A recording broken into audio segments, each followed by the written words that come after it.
No.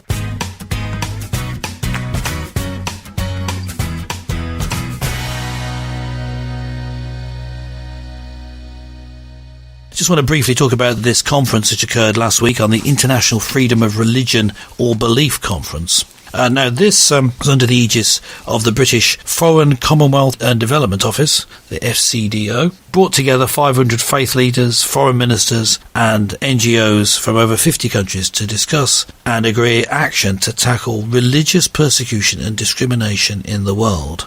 And they accepted 22 recommendations. I got a report from the Bishop of Truro, the Right Reverend Philip Mountstephen. Now, this included a watch list of 50 countries where Christians face the most extreme persecution, maintained by Open Doors organisation. We mentioned in a previous episode of Beryl and Pete problems in Nigeria. And yes, the idea that a similar watch list maintained by America as a problem country, effectively, it looked like Nigeria is going to be taken off it, but we're not sure whether that actually happened in the end. But here we have Nigeria included on these countries where Christians suffer extreme persecution. This is obviously true. It's part of this conference, and there's so much evidence that Christians are the ones being persecuted, and year after year they are the most persecuted group. Going out on a limb here, I would say, if you, for whatever reason, tune into a BBC programme instead of Flame Radio, you wouldn't get that sort of view, I would say. Do you think that we're missing out on this because of a prejudice of the mainstream media? It seems to be against Christians. I believe they certainly are against Christians.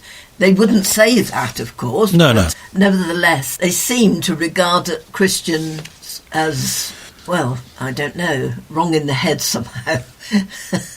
Although they pay lip service to Christianity, I think particularly in this country with programmes like Songs of Praise and things like that, nevertheless, the true core of Christianity and Christian belief doesn't seem to be adhered to in any sense whatsoever. Yes. Now, this movement, as you're looking at this Freedom of Religion or Belief Conference, which has met with the Foreign Secretary, Liz Truss, being very supportive of it, I think it was chaired by the MP Fiona Bruce. It seems to be a change in that we've got the Foreign Secretary taking it seriously. Is there a movement? Is this part of an answer to prayer, do you think? The Foreign Office actually taking seriously and taking input from countries across the world. Is this part of a change where the plight of Christians as the most persecuted group across the church has been taken seriously now and something's going to be done? I don't know.